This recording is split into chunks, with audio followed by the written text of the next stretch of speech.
Selamat datang di Ngobrol Cuy. Gue Danovi Jama, host di channel Ngobrol Cuy. Stoikisme dikenal juga sebagai filosofi teras. Stoikisme mempelajari tentang perkembangan logika, baik retorika dan dialektika, fisika, etika, serta politik. Namun lebih banyak berfokus pada etika. Salah satu pandangan yang mencolok tentang etika stoikisme adalah bagaimana manusia memilih sikap hidup dengan menekankan apa yang diri kita kontrol penuh, hidup pasrah, menerima keadaannya. Di dunia, sikap tersebut dianggap sebagai cerminan dari kemampuan logika manusia, bahkan menjadi kemampuan tertinggi diri kita. Memiliki kendali penuh atas apa yang kita pikirkan, dan hal itulah yang akan menentukan kita menjadi seseorang yang kita inginkan, terlepas dari hal buruk apapun yang terjadi di sekitar kita. Bila kita berhasil memilih mana yang pantas masuk ke pikiran kita dan mana yang tidak pantas masuk ke dalam pikiran kita. Marcus Aurelius sendiri adalah seorang kaisar yang memimpin kekaisaran Romawi pada 161 sampai 180 sebelum Masehi. Dia memiliki kekuasaan sangat besar, namun menggunakan kekuasaannya dengan cara kebaikan dan bijaksana. Bahkan seorang sejarawan terkenal, Edward de Bennett, menyebutkan bahwa dia adalah kaisar terakhir dari 5 kaisar yang terbaik. Marcus Aurelius juga banyak menulis jurnal perenungan dirinya. Jurnal yang pada awal tidak ditunjukkan untuk publikasikan. Jurnal ini bukan sekedar jurnal catatan pribadi, namun juga berisi ide-ide stoik dari sudut pandangnya. Jurnal ini membuatnya mendapatkan pemahaman lebih baik mengenai siapa dirinya dan dampak apa yang ingin ia kontribusikan kepada dunia. Jurnal tersebut kemudian diterbitkan menjadi sebuah buku berjudul Meditation. Buku ini merupakan salah satu karya terpenting dalam filosofi stoikisme yang masih tercatat dengan baik sampai saat ini. Lalu bagaimana menerapkan stoikisme dalam kehidupan sehari-hari? Stoikisme secara sederhana mengajarkan bagaimana menjaga pikiran dengan tenang dan rasional.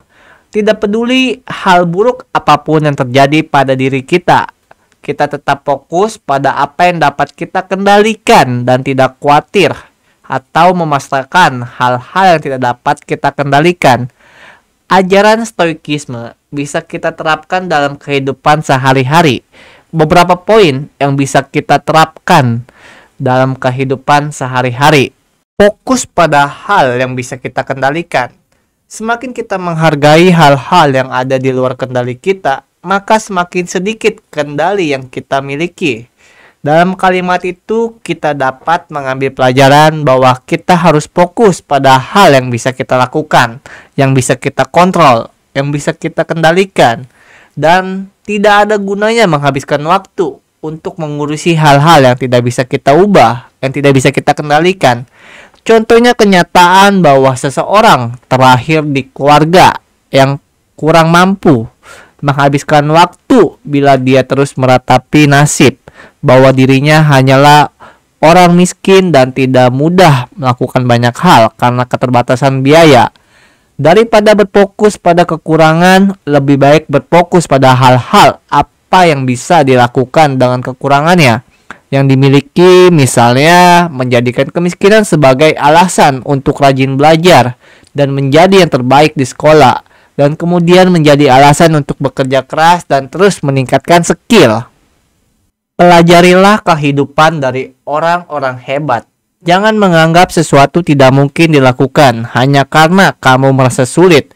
Tetapi sadarilah bahwa jika orang lain dapat melakukannya, maka kamu juga bisa melakukannya.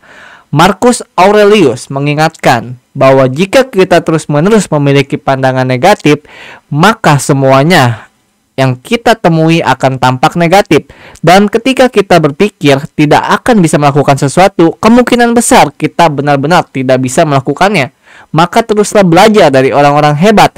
Bila mereka bisa melakukannya, maka kita juga bisa melakukannya.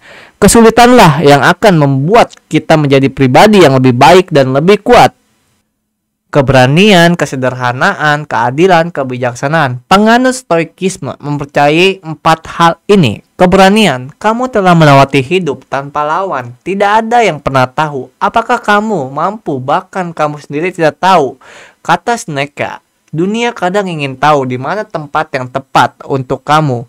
Itulah sebabnya ia kadang-kadang mengirimkan situasi sulit padamu.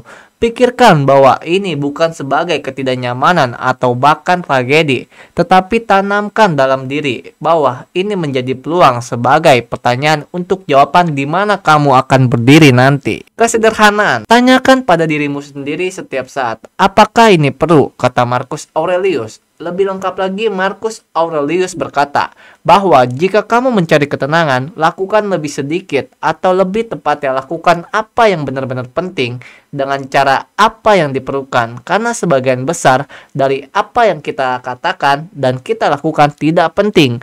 Jika kamu dapat menghilangkannya, kamu akan memiliki lebih banyak waktu dan lebih banyak ketenangan.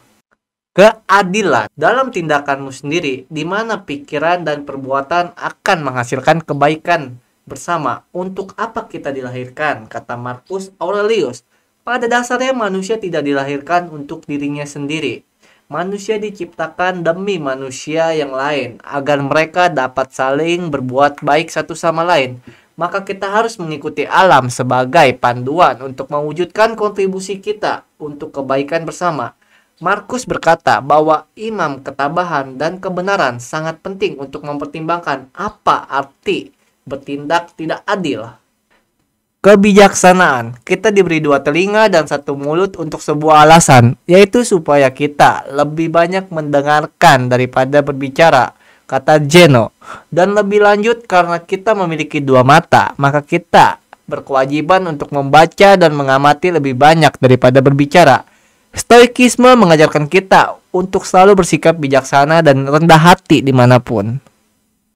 Hargai waktumu, karena waktu kita yang singkat, kita telah banyak menyia-nyiakannya. Kalimat ini dapat ditemukan dalam buku On the Softness of Life, yang merupakan salah satu buku oleh Seneca. Seneca banyak menuliskan ide-idenya dalam surat-surat, yang kemudian dikumpulkan menjadi salah satu karya terpenting di dalam filosofi stoikisme.